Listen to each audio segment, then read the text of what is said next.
irmãs, que Deus abençoe a vida de cada um de vocês, amém? Que sejamos aqui abençoados, que possamos ouvir aquilo que Deus quer nos dizer com temor, tremor e alegria. Eu quero, em primeiro lugar, dizer que para mim é uma honra estar aqui, né? Não pude trazer minha família hoje, meus filhos, porque tiveram um final de semana cheio de atividades e amanhã acordam cedo para ir para a escola. Então, estão ali na casa do vô e da avó, ali vão dormir também. E a minha esposa, ela trabalha aqui em Bauru, no centrinho. Nós moramos em Marília, mas hoje é o dia que ela está de plantão.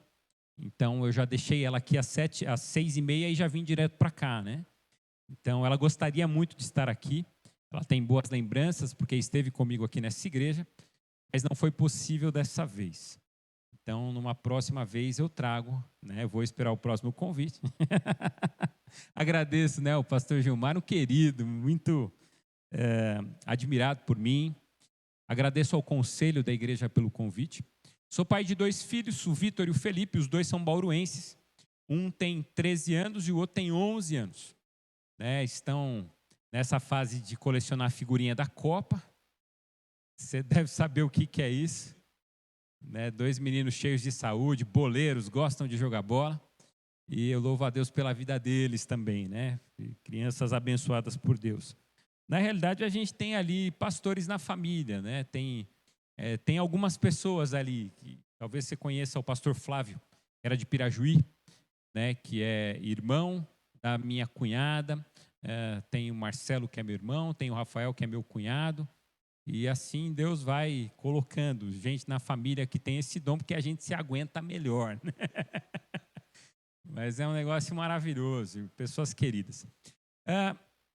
Sou de Marília, só quero falar um pouquinho sobre o meu ministério, para você saber como é que funciona, de onde eu vim, uma das razões pela qual Deus me chamou para retornar a Marília. Quando eu vim aqui, eu vim em 2009, se eu não me engano. Nós estávamos buscando a lembrança, eu e minha esposa na viagem, se eu não me engano foi em 2009, há 13 anos atrás, é isso, né? 13 anos atrás. E nós morávamos em Bauru, eu pastoreava, era pastor auxiliar da primeira IPI de Bauru. Então, ali nós ficamos até 2012. Em 2012, eu sabia que eu sairia da primeira IPI de Bauru, eu já tinha dado essa direção, mas nós não sabíamos para onde ir. E no finalzinho de 2012, Deus foi clareando a nossa visão para que nós plantássemos uma igreja. Nós tivemos, alguns anos antes, uma reunião do presbitério e a gente teve uma triste notícia de que a IPI do Brasil estava decrescendo. E nós, então, ficamos tocados com aquela notícia e pensamos sobre isso. Nós precisamos trabalhar o crescimento da igreja, plantar novas igrejas. E foi isso que nós fizemos. Em 2013, nós fomos para Marília plantar uma igreja. A princípio, o projeto era plantar em Bauru, mas acabamos plantando em Marília. E ali em Marília, da onde é a minha esposa é mariliense, ali em Marília nós tivemos a oportunidade de plantar uma igreja no bairro Jardim Cavalário. Nós plantamos em 2013 e organizamos essa igreja em 2018. Em 2018 nós organizamos essa igreja e nós completamos esse ano 4 anos de organização. E Deus tem sido generoso conosco. Nós vamos começar a construir um novo templo. A partir agora desse ano ainda nós já começamos, nós já estamos fazendo a campanha para a construção do nosso novo templo. E é um templo lindíssimo, alguma coisa que Deus colocou no coração da própria igreja, não foi do nosso coração. E as coisas estão acontecendo para a honra e glória do Senhor. E a gente crê que o mais rápido possível esse templo vai ser terminado antes do que a gente está prevendo. Porque eu sei que Deus é um Deus de milagres. Então, a gente tem vivenciado coisas lindas ali. Hoje a gente está com 2 cultos, né? Até mostrei para o pastor Gilmar, o pessoal se reunindo lá agora há pouco. Eu tenho essa mania, eu acho que eu peguei do pastor Gilmar de ficar olhando na câmera. Não sei se olha na câmera, não sei se tem câmera aqui. Mas eu me lembro que quando eu vim aqui em 2009, o pastor Gilmar era muito cuidadoso, né? Ele estava atento a tudo e aquilo me impressionava no ministério dele. E eu tenho isso. Eu fico atento, eu não estou na igreja, mas eu estou atento, peço pessoal, manda foto, manda mensagem, como é que estão as coisas aí, porque a gente tem um carinho muito grande pela igreja pela qual nós pastoreamos. Então, a igreja está bem, nós estamos com o culto da manhã cheio, louvado seja Deus, o culto da noite cheio, louvado seja Deus, e a igreja está crescendo para a honra e glória do Senhor.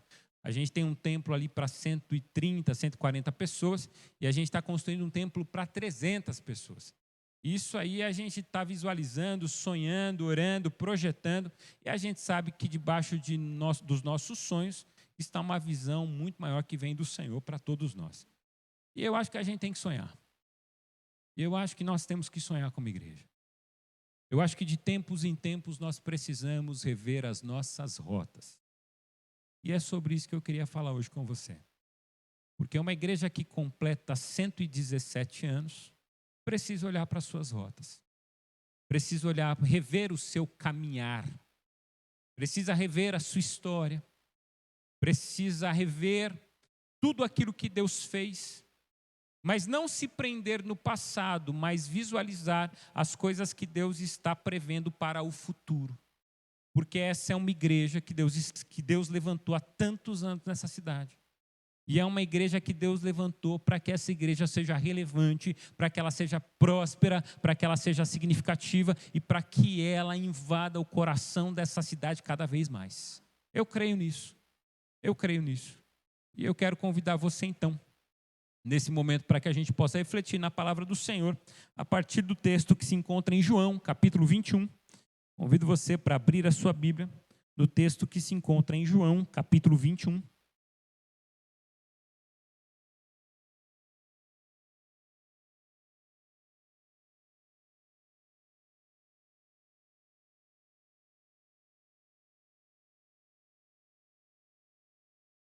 Nós vamos ler a partir do verso 15 ao verso 19.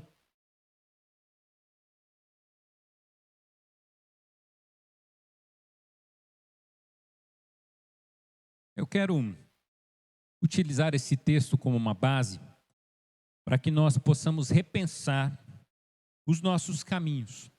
Depois de 117 anos, é mais um período para a gente repensar caminhos. João capítulo 21, dos versos 15 ao 19. Eu uso a nova versão internacional. Então talvez seja um pouquinho diferente da versão que vocês usam aqui. É mais atualizada, não? Atualizada, né? Diz assim: depois de comerem, Jesus perguntou a Simão Pedro: Simão, filho de João, você me ama mais do que estes? Disse ele: sim, Senhor, tu sabes que te amo. Disse Jesus: cuide dos meus cordeiros. Novamente Jesus disse: Simão, filho de João, você me ama? E ele respondeu: sim, Senhor, tu sabes que te amo. Disse Jesus: pastoreie as minhas ovelhas. Pela terceira vez ele lhe disse: Simão, filho de João, você me ama? Pedro ficou magoado por Jesus lhe ter perguntado pela terceira vez: você me ama? E lhe disse: Senhor, tu sabes todas as coisas e sabes que eu te amo. Disse-lhe Jesus: cuide das minhas ovelhas. Eu digo a verdade, quando você era mais jovem, vestia-se e ia para onde queria, mas quando for velho, estenderá as mãos e outra pessoa o vestirá e o levará para onde você não deseja ir. Jesus disse isso para indicar o tipo de morte com a qual Pedro iria glorificar a Deus, e então lhe disse: siga-me. Feche os seus olhos mais uma vez. Senhor, em nome de Jesus, precisamos da tua direção, da direção do teu Espírito Santo. Nos fale, tua palavra poderosa, direcionadora, que é lâmpada para os nossos pés e luz para o nosso caminho. Venha nos iluminar agora em nome de Jesus. Amém. Amém. Quando o Rubem Alves, ele fez 75 anos, ele escreveu um texto muito interessante, dizendo, e o título desse texto era Desfiz 75 anos. E Rubem Alves, ele faz uma brincadeira com o passar do tempo, dizendo que quando nós aniversariamos e a gente pergunta quantos anos você tem, essa é a pergunta errada. Porque a pergunta não é quantos anos você tem, a pergunta é quantos anos você já não tem mais. Porque esses anos se foram. E eles não voltam mais. Eu não tenho mais 42 anos. Porque esses 42 anos eles já foram. Eu não os tenho, eu já os perdi no caminho. Eles já não fazem parte da minha vida, eles já não fazem parte dos meus planos futuros, porque eles já estão no passado. E ele vai falar sobre a vela que queima, como uma metáfora da existência humana. E ele diz que há algo de trágico na vela que queima, porque para iluminar ela tem que morrer um pouco. Uma vela, quando você ilumina ela, ela vai se desfazendo. E ele diz, por isso ela chora, e suas lágrimas escorrem sobre o seu corpo, sobre a forma de estrias de cera. O sopro sobre a vela que se apaga é o símbolo do tempo que se foi e da vida que já não existe. Porque essa igreja já não tem mais 117 anos. Foram anos que se passaram.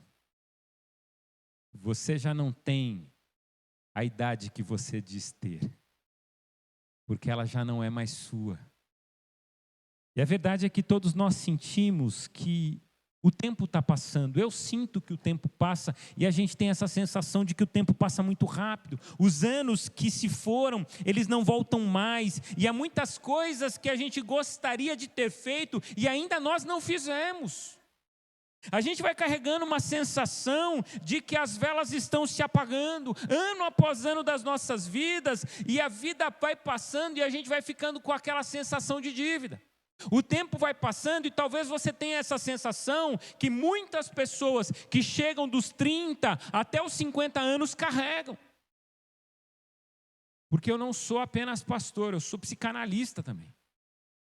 E uma das coisas que eu percebo no consultório e no gabinete pastoral são pessoas em crise dos 30 até os 50 anos, porque elas vão olhando para a história e elas vão tendo uma sensação profunda de que o tempo está passando e elas ainda não são o que elas gostariam de ser, elas ainda não fizeram o que gostariam de ter feito, elas ainda não alcançaram aquilo que almejaram a vida toda.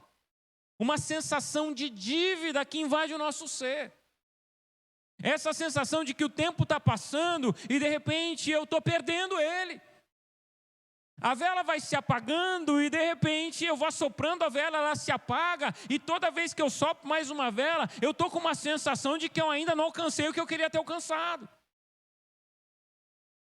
Muitas pessoas carregam essa sensação. Não passei boa parte da minha vida fazendo tudo pelos outros, vivendo a vida dos outros, e eu ainda não consegui viver a minha. Eu ainda não consegui construir a minha história. Eu ainda não consegui ser o servo de Deus que eu gostaria de ser. Estou há tantos anos no ministério e eu ainda não consegui fazer com que meu ministério chegasse no patamar que eu sonhei que ele deveria chegar quando eu comecei. Essa sensação de dívida que invade o nosso coração. Porque quando a gente começa alguma coisa, nós temos muitas certezas. Nós temos convicções, vai dar certo. Quando eu fui seminarista, eu ficava pensando, não, um dia eu vou ter uma igreja. E essa igreja vai ser enorme. E essa igreja isso, essa igreja aquilo. Aí com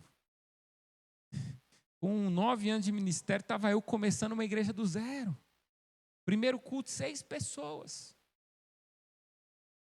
Eu falava, Deus, e aí?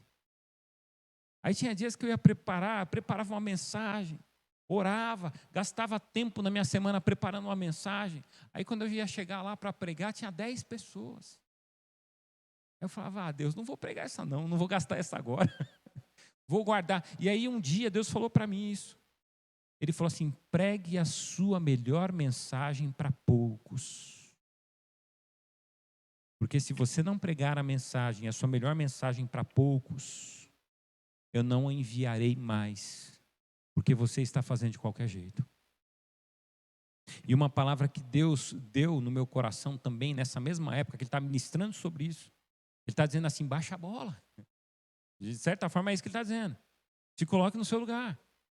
E uma mensagem que Ele deu para mim uma vez é, cuide das minhas ovelhas, porque qual o sentido de eu dar mais ovelhas para você cuidar se você não cuida das poucas que você tem?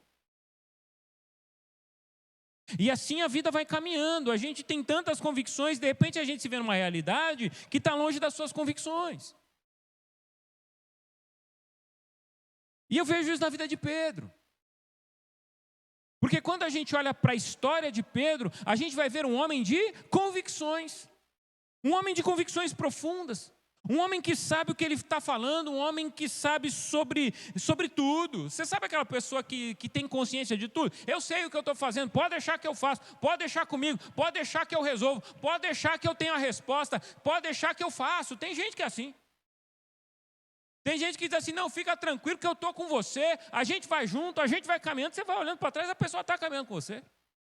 Olha que coisa maravilhosa. A pessoa está comigo. E quando você olha para a história do próprio Pedro, você vai ver em Mateus, por exemplo, quando o texto conta que ele anda por sobre as águas com Jesus, Mateus capítulo 14.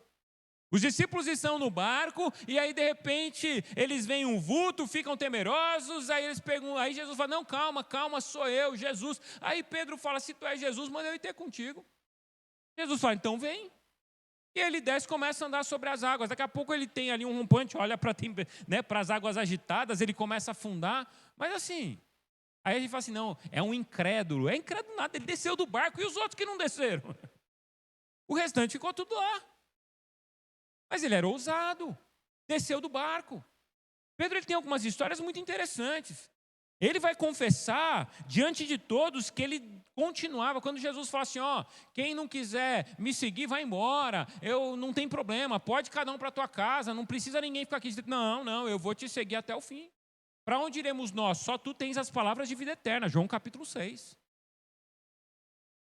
Palavra poderosa de Pedro. Pedro tem outras realidades interessantes. Quando Jesus pergunta, quem vocês acham ser o filho do homem? Pedro vai dizer, tu és o Cristo, filho do Deus vivo. Eu acredito nisso. Eu sei quem é o Senhor. Lá no monte da transfiguração, Pedro estava lá. Pedro está tão feliz com aquele evento do monte da transfiguração que Pedro não queria nem ir embora. Senhor, façamos tendas aqui, vamos ficar por aqui, é um negócio maravilhoso. Mas Jesus fala, não, vamos seguir em frente, porque a vida não é só acampamento. Né? Acampamento é uma delícia. Mas tem o pós-acampamento, e o pós-acampamento normalmente é dia de trabalho. E aí quando você volta para o dia de trabalho, é tudo muito diferente. E Jesus fala, não, vamos. E aí Jesus já desce do monte e começa a curar pessoas. Jesus caminha com Pedro. Pedro, em determinados momentos, ele vai afirmar que ele morre por Cristo. Tem uma hora que Jesus ele chama Pedro e fala assim, Pedro, deixa eu dizer uma coisa para você. Satanás pediu para peneirá-lo, mas eu orei a Deus e intercedi por sua vida. Está tudo bem. Aí o que Pedro fala? Imagina, eu vou te seguir até o fim. Aí Jesus olha para ele, passa um tempinho, Jesus olha para ele e fala assim, Pedro, posso te contar uma coisa assim, ó? Antes que o galo cante, você vai me negar 3 vezes. Jamais eu vou te negar. Nunca. Cara de convicção. Cara que afirma, reafirma, se posiciona. Ok. E fique assim então. Só que o tempo passa. E as palavras de Jesus, elas se cumprem. Jesus ele tem que morrer. E na prisão de Jesus, Pedro ainda na sua impulsividade tira a espada e corta a orelha do guarda. E é um dos eventos mais interessantes da Bíblia, né? Porque eu fico imaginando a cena, todo mundo lá, e Jesus fala, não, beleza, vamos, né? Os guardas prendendo Jesus. Aí chega Pedro, tira a espada, arranca a orelha do guarda, e Jesus olha para Pedro e fala, Pedro, pelo amor de Deus.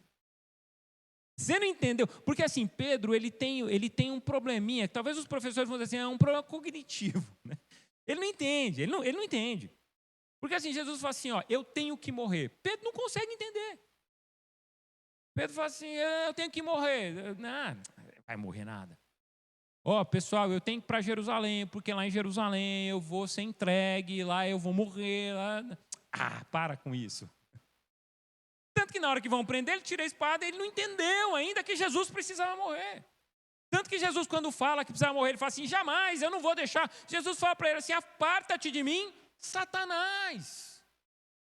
Você não entendeu, Pedro, você não está entendendo, você não está me ouvindo. Eu estou explicando de várias maneiras e vocês não estão ouvindo. E não só Pedro, porque os outros discípulos também não estavam entendendo. Mas aí ele corta a orelha do guarda, Jesus fala, Pedro, não é pela violência, Pedro. Aí Jesus pega a orelha do homem, põe no lugar. Que é um negócio impressionante isso, né? Jesus, ele pega do chão, né? Dá uma sopradinha e põe no lugar, na orelha do rapaz. Fala, Pedro, para com isso, Pedro. Entenda o que está acontecendo. E aí, daqui a pouco, Pedro se vê negando a Jesus, e quando ele nega pela terceira vez, o galo canta. E a Bíblia diz que Pedro, ele chora um choro amargo, quando ele percebe que ele não é quem ele achou que ele era.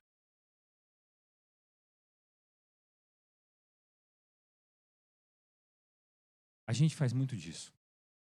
Eu garanto, eu vou até o fim. Eu tenho palavra, aqui é no bigode, é no fio do bigode. Aqui é a minha garantia, é a minha palavra. E vamos ser sinceros, às vezes a gente não consegue nem sustentar a nossa palavra. Porque algumas circunstâncias são maiores do que nós. Tiago fala sobre isso, quando ele fala assim, olha, não diga hoje ou amanhã iremos para tal cidade, ali faremos negócio e ganharemos, ficaremos por tanto tempo, faremos negócio e ganharemos dinheiro. Vocês nem sabem o que é a vida de vocês. Quando vocês forem declarar isso, digam, se Deus quiser, hoje ou amanhã, iremos para tal cidade, ficaremos ali tantos dias, faremos negócio e ganharemos dinheiro, porque não depende de vocês, depende dele. Nós não temos garantia de nada. Em alguns momentos nós precisamos parar a vida e rever nossos caminhos, porque a gente vai vendo que a gente tem tantas convicções de algumas coisas que de repente a gente muda essas convicções. De repente a gente acha que é um caminho, não, eu vou fazer essa faculdade porque eu quero ser um advogado, eu quero ser um dentista, e eu vou me envolver, eu vou fazer essa faculdade, e de repente chega lá e você não quer mais. Você muda o seu caminho, você muda a sua direção. E a gente precisa rever. E a gente precisa parar de confiar mais na gente, confiar mais em Deus. Nós somos a igreja de Cristo Jesus e nós somos a igreja que precisa confiar nele. Porque quer saber de uma coisa? Nós falhamos, mas ele jamais falha. Pastor Gilmar falha, eu falho, mas o Senhor Jesus Cristo, ele jamais falha. Nós falamos palavras que às vezes a gente não consegue cumprir. Mas o Senhor tem palavras e a palavra dele sempre será cumprida. Ele não mente, a sua palavra é eterna e dura para sempre. Podem os céus e a terra passar, mas as suas palavras jamais vão passar. E de repente eu preciso rever os meus caminhos, eu preciso rever a minha rota, percebendo quem é esse Deus e percebendo quem eu sou. E qual que é a minha relação com a vida. Porque aí eu quero trabalhar um pouco com você isso. Porque o tempo passa. E ainda que eu não seja quem eu queria ser, ainda que eu não tenha o controle sobre o que eu queria fazer e sobre as minhas convicções, eu preciso me colocar nas mãos de Cristo e rever meus caminhos. Porque assim, eu me lembro quando meu primeiro filho nasceu. Quando meu primeiro filho nasceu foi uma alegria. Gente, que festa. Eu falava, meu Deus, que negócio maravilhoso. Você tinha um filho lá, você falava assim, filho... Eu nunca tive problema de rabiscar a parede de casa. O menino nunca pegou canetinha e pintou a parede de casa. Olha que coisa maravilhosa. Meu filho, você falava assim, filho, vem que ele vinha. Você falava assim, filho, vai lá, ele ia. Eu falava, gente, eu nasci para ser pai. Eu vou povoar a terra. Olhei para a Lu e falei, vamos povoar a terra, porque esse negócio é bom demais. Né? Ser pai é um negócio maravilhoso. Vamos encher o mundo de Deus falou, vamos fazer. Aí, vamos para o segundo filho, vamos lá, passou 2 anos, vamos ter o segundo filho. Aí nasceu meu segundo filho.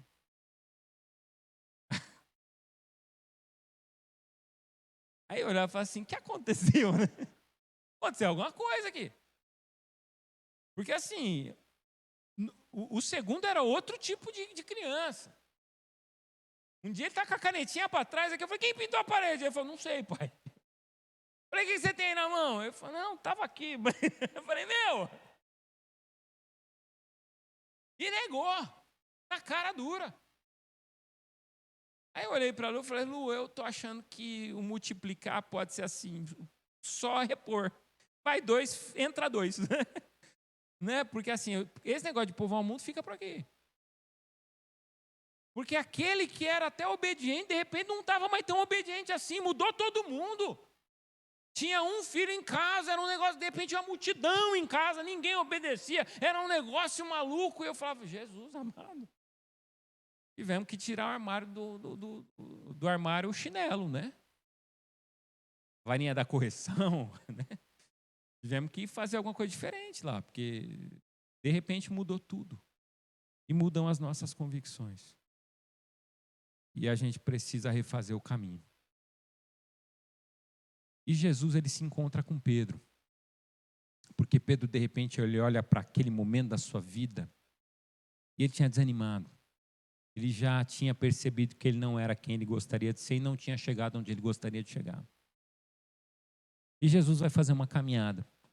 E eu aprendo algumas lições com essa conversa entre Jesus e Pedro. Porque Pedro está muito frustrado aqui.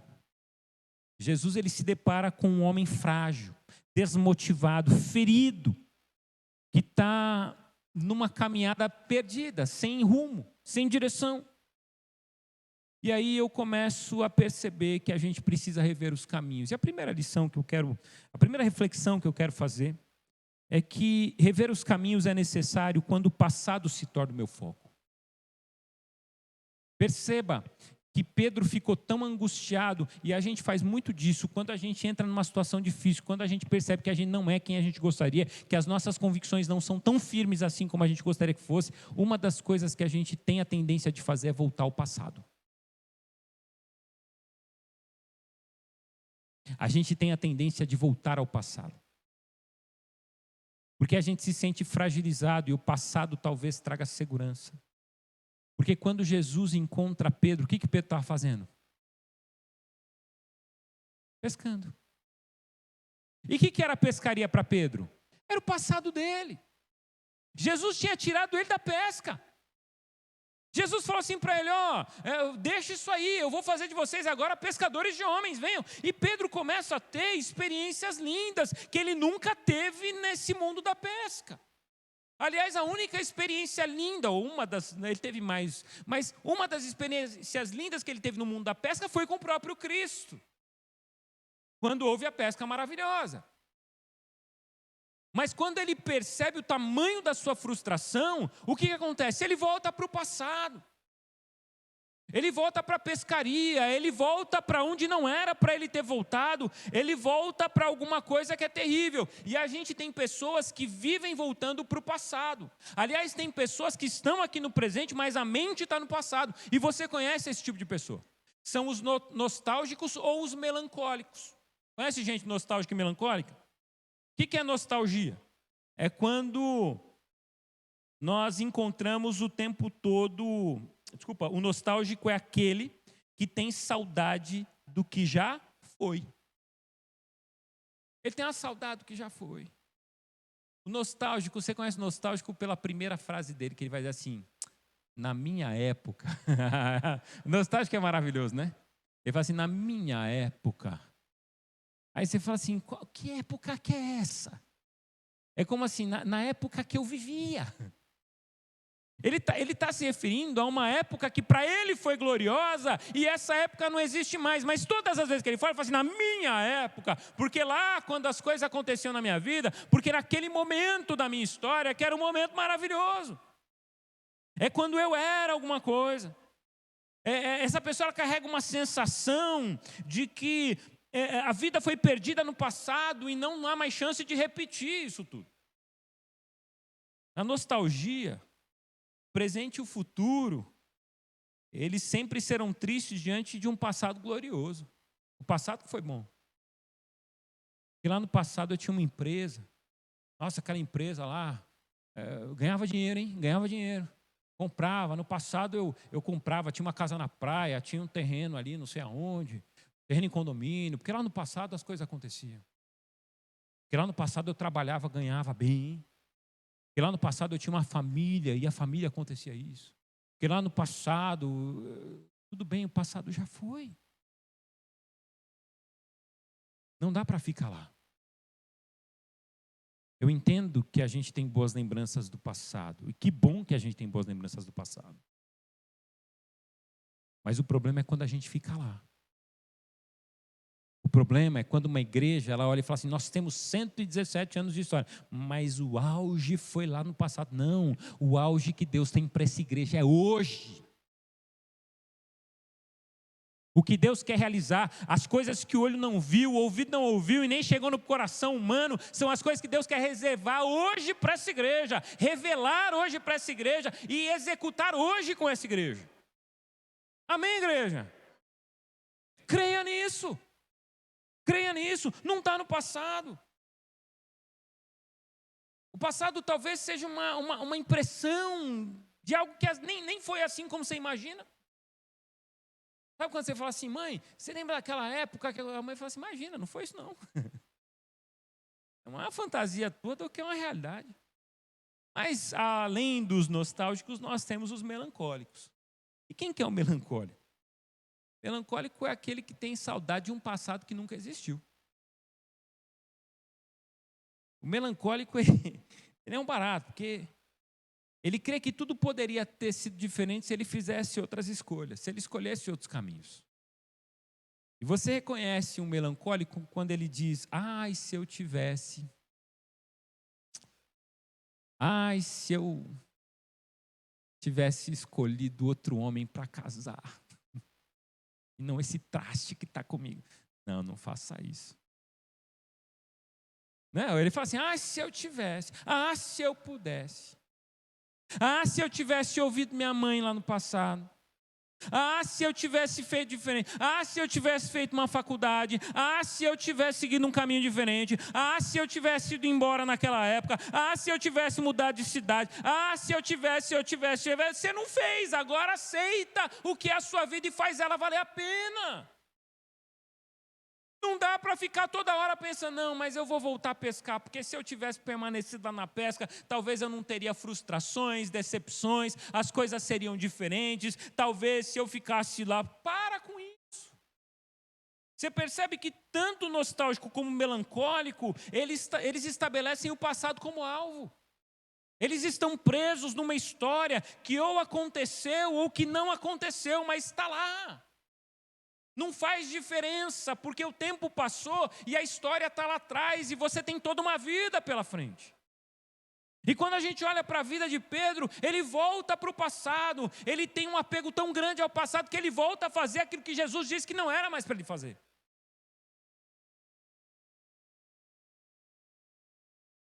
Passado só é bom quando a gente encara como um memorial e aprendizado. Passado não é memorial. Eu fiquei ouvindo, e eu li quando o pastor Gilmar mandou o histórico da igreja. Gente, que história linda dessa igreja. Essa igreja tem uma história mais que centenária, né? Porque não é só 117 anos, tem mais uma história para trás ali. Foi uma das primeiras igrejas da região, né? Igreja mãe aqui, Agudos. É a mãe de Bauru. Eu lembro que a primeira vez que eu vim pregar aqui, o pessoal de Bauru falou assim, a nossa igreja é a mãe, Agudos. Mas assim, a história dessa igreja ela é gloriosa. Mas eu posso dizer uma coisa para você, o futuro pode ser muito mais glorioso do que o passado. Porque o Jesus, que é o Senhor dessa igreja, Ele é o mesmo ontem, hoje e o será eternamente.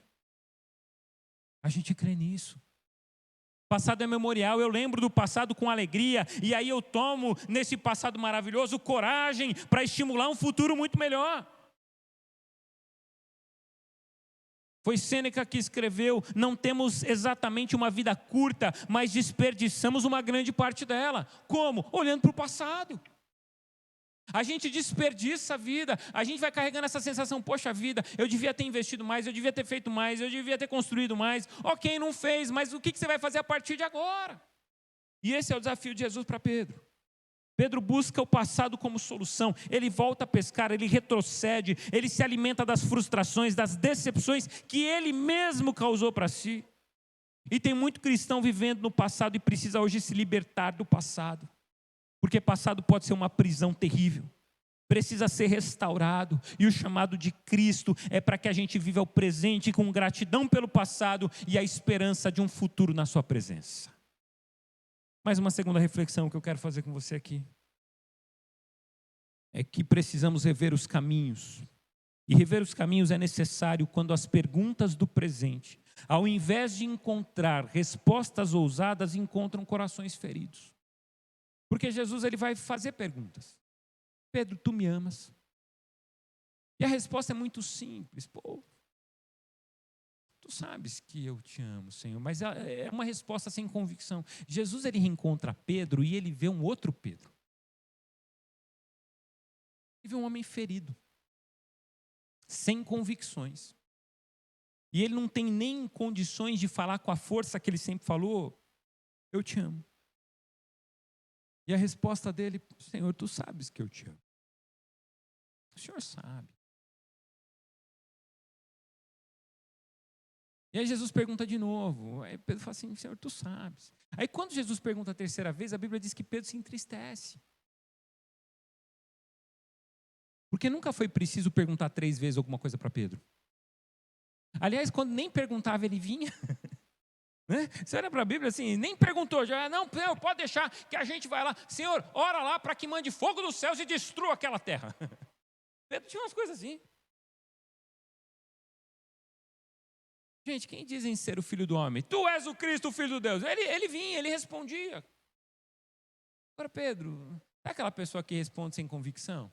Você fala para o seu filho, que faculdade você vai fazer? Ele fala assim, pai, estou pensando, acho que eu vou fazer jornalismo. Eu falo assim, meu, pelo amor de Deus, tenha convicção. Assim, é isso que você quer mesmo? Não, acho que é, pai. Não, filho, é preciso de convicção sua. Não, acho que é. Não, isso não é convicção. E aí você começa a fazer várias vezes a mesma pergunta. Por quê? Porque você sente que não há convicção. Quando que a gente faz a mesma pergunta várias vezes? Quando a gente não sente firmeza na resposta. Não é assim que funciona? Não senti firmeza na resposta, vou perguntar de novo. Pastor Gilmar, você lembra daquele evento lá semana que vem? Lembro. Até vou colocar na minha agenda depois, mas eu lembro. Eu falei, Pastor Gilmar, pessoal da minha igreja, estou brincando com você, mas eu estou falando sobre mim agora, viu? Estou projetando em você, porque o pessoal da minha igreja fala assim, pastor, você lembra? Eu falo, lembro. Opa, vou até anotar na minha agenda. Aí o pessoal fala assim, pastor, você lembra? Você está lembrado? Aí tem dias que gente que liga no dia, pastor, você lembra? Lembro. Agora eu lembro. E o pessoal já me conhece. Como eu não tenho secretária, tem coisas que eu já defini que eu não marco mais nada no final do culto. Porque o que eu tenho de atendimento, que aparece uma e a outra pessoa no mesmo horário, é um negócio terrível. E eu falo para o conselho, eu falo, gente, eu preciso de uma secretária, mas assim, correndo. Pastor, a gente vai pensar para o ano que vem que agora a gente está sem dinheiro. Ok, mas vamos, uma hora vai. Por quê? Porque não tem convicção. Quando eu respondo sem convicção, o pessoal percebe. Fala, pastor, o senhor não esquece, tá? Tem um pessoal que eu vou fazer, um casal que eu vou fazer casamento dia 30, em Garça. E a moça falou outro dia, falou assim, pastor, o senhor está lembrado? O senhor anotou na sua agenda? Eu falei, anotei. O senhor lembra qual que é o dia? Eu falei, lembro. Ele falou, qual que é o dia? Eu falei, dia 29. Não, mas é dia 29. Eu tô certo, eu tinha enganado. Eu falei, dia 29. Eu falei, não, é isso mesmo, dia 29. Dia 29 é sábado, né? Eu falei, é dia 29. Eu falei, então tá bom. Porque me disseram que o senhor tem uma fama de esquecido. Eu falei, os irmãos da igreja ainda são fofoqueiros, né? Os irmãos da igreja ainda são fofoqueiros.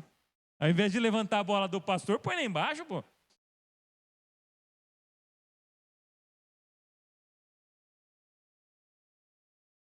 Agora sim, Pedro, depois de fazer tudo o que ele fez, ele jamais poderia declarar um amor convicto. Porque ele sempre declara um amor. Sabe quando você tem um problema no seu casamento e a sua esposa pergunta, você me ama? eu achei que eu amasse, mas a gente briga tanto, às vezes eu tenho dúvida se eu amo. Seu marido pergunta para você, você me ama bem ainda? Não sei.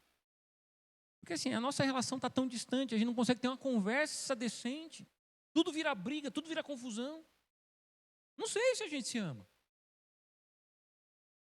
Porque eu declarava amor, até eu perceber que a gente não consegue ter uma conversa. Tem coisas na vida que a gente vai falando, poxa, eu achei que eu era bom nisso, mas de repente eu percebi que eu não sou. Não dá nem para afirmar que eu sou bom nisso mais. Aquele cara fala assim, ó, eu sou bom naquilo que eu faço. De repente ele faz alguma coisa errada. Ele fala, pô, eu achei que eu era bom. Não consigo nem mais garantir meu serviço. Você é uma cozinheira excelente. Aí o dia que o pastor vai comer na tua casa, você queima. Aí você fala, poxa, eu achei que eu sabia cozinhar. Mas não dá nem para afirmar mais, porque como é que eu vou afirmar se eu já neguei aquilo que eu já afirmei? Às vezes a gente vai ficar ficando com vergonha. E as respostas que a gente tinha para essas perguntas, a gente não tem mais. Aliás, mudam as perguntas o tempo todo. E a gente vai vendo que as nossas respostas não servem mais. E de repente a gente precisa rever nossa caminhada. E Pedro vai falar assim, Senhor... Ele se entristece pela terceira vez, mas ele vai dizer, Senhor, tu sabes que eu te amo. Tu sabes. Assim, ó, e tu sabes que esse amor que eu sinto por você é um amor falho. Tu sabes quem eu sou. E aí vem a terceira reflexão. Porque assim, ele sabe quem nós somos. Jesus é o maior interessado em restaurar corações feridos. E na verdade... O que a gente precisa entender é o que Pedro teve dificuldade de entender. Não era Jesus que precisava de Pedro, mas era Pedro que precisava de Jesus. O coração de Pedro está tão ferido, porque ele achou a vida inteira que era Jesus que precisava dele. Mas um dia ele descobriu que era ele que precisava de Jesus. E ele descobre porque Jesus ressuscita e vem conversar com ele. Eu posso dizer uma coisa para você? Jesus não tem nenhuma expectativa de que você não vai errar. Ele sabe que você vai errar.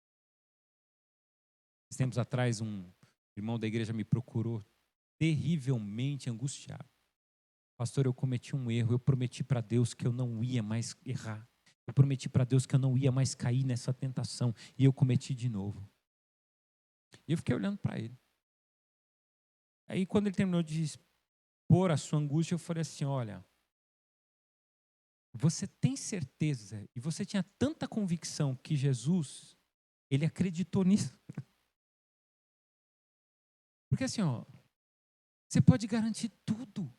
Ele conhece o seu coração, ele sabe das suas fraquezas, ele sabia que você ia negar, tanto que ele falou que você ia negar, ele sabia que você ia deixar ele aquém, tanto que ele falou que você ia deixar ele aquém. Ele não se surpreendeu, ele não ficou aterrorizado, porque ele sabe quem é você, ele sabe que o nosso coração é pecador, ele sabe que o nosso coração é pequeno, mas ele é tão grande em poder e em amor, misericórdia, que ele vem nos curar, ele vem nos restaurar, e é ele quem nos procura, louvado seja Deus. Porque às vezes a gente nem tem condições de procurá-lo. E louvado seja Deus, ele nos procura e ele nos encontra. E para terminar, rever os caminhos é fundamental para sairmos da nossa zona de conforto. Porque Jesus vai visitar e vai dizer assim, Pedro, tu me amas? E quando ele pela terceira vez se entristece e diz, Senhor, tu sabes que eu te amo. Então Jesus olha para ele e fala assim, então apacenta as minhas ovelhas, porque eu já mandei, eu confio em você, eu chamei você, eu vou capacitar você para que você seja aquilo que você precisa ser na obra de Deus. Preste atenção nisso, preste atenção nisso.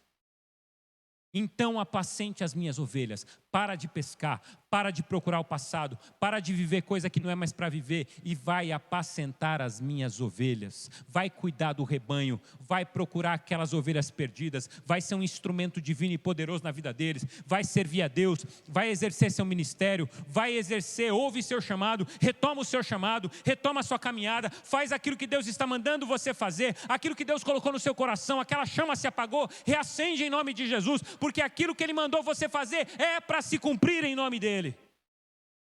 Vai cumprir. Pedro vai pastorear.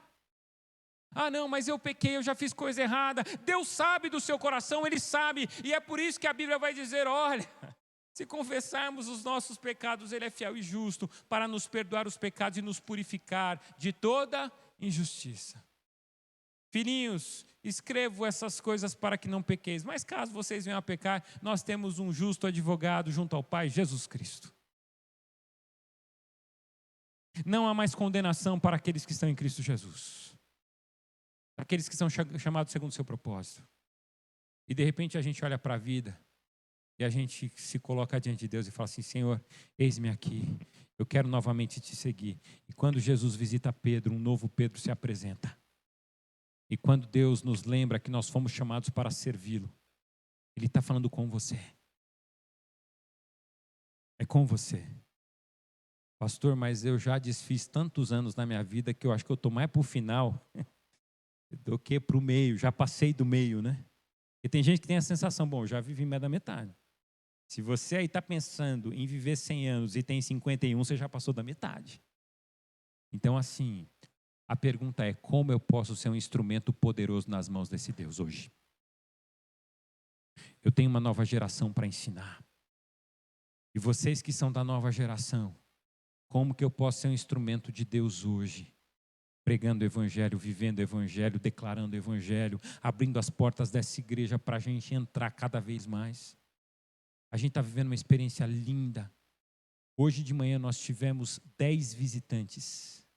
Nesse ano, nós tivemos, do começo do ano, de janeiro até aqui, quase 200 visitantes. Quase 200. Por uma razão muito simples, nós declaramos e decidimos na nossa igreja que a gente abria as portas dessa igreja, que a gente ia pregar o Evangelho para fora, que a gente ia visitar, que a gente ia acolher. E quando entra um visitante na igreja, a gente faz de tudo para acolher esse visitante, para ele entender que Deus tem um propósito para a vida dele, que ali naquele lugar ele é uma bênção e que nós oramos por ele. A gente ora pelo visitante antes de ele vir. E quando ele vem, a gente fala assim, nós já estivemos orando por você essa semana. E ele volta. E volta. E essa igreja é para você, essa igreja é para os seus filhos, essa igreja. Aí quando tem criancinha correndo na igreja, eu falo para os irmãos, que bênção. Aí tem que falar assim, pastor, a criança correndo aqui. Eu falo, irmão, que corra aqui, não lá fora. E de repente a igreja é o lugar onde a missão de Deus é cumprida e onde a gente cumpre os seus propósitos e planos. Amém, igreja? Eu quero só finalizar essa mensagem dizendo a você, hoje Deus quer tirar os seus olhos do passado. Hoje Deus quer ministrar ao seu coração ferido. Hoje Deus quer que você saia da sua zona de conforto para que essa igreja cresça cada vez mais e cumpra cada dia mais os propósitos de Deus para essa cidade. Saiba que Deus tem preparado para o seu futuro aquilo que você nem imagina, porque Ele é o Senhor e aquilo que Ele pode fazer é impossível. Eu tenho um amigo, um presbítero, amigo, querido, que ele diz para mim, ele fala assim, pastor, sonhar grande e sonhar pequeno tem o mesmo preço, custa a mesma coisa. Sonhar grande e sonhar pequeno tem o mesmo custo, o custo é o mesmo. Mas quando a gente sonha grande, a gente caminha para mais longe. E esse foi um dos caras que me ensinou a ir mais longe no Evangelho. Que Deus assim nos abençoe em nome de Jesus. Feche os seus olhos, vamos orar. Convido toda a igreja a se colocar em pé. Senhor, obrigado, Pai, por essa noite. Obrigado, ó Deus, porque essa igreja pertence ao Senhor Jesus. Obrigado, ó Deus, porque eu creio que nem olhos viram, nem ouvidos ouviram, nem jamais penetrou em coração humano o que Deus tem preparado para essa igreja. Ó Deus, eu vejo essa igreja cada vez mais organizada, eu vejo essa igreja, ó Deus, cada vez mais estruturada na sua palavra, e eu vejo essa igreja, ó Deus, se preparando, alargando as suas redes para receber cada vez mais gente dessa cidade, para viver o teu evangelho de forma viva, de forma eficaz, de forma relevante. Louvado seja o teu nome. Eu vejo, ó Deus, essa igreja restaurada. Eu vejo essa igreja, ó Deus, revendo os seus caminhos e se aprofundando no evangelho. Ó Deus, que o Senhor cumpra os seus planos e propósitos em nome de Jesus, curando nossas feridas e deixando que o passado fique lá no lugar onde ele deve ficar, em nome de Jesus. Amém, amém. Que Deus abençoe, que Deus abençoe.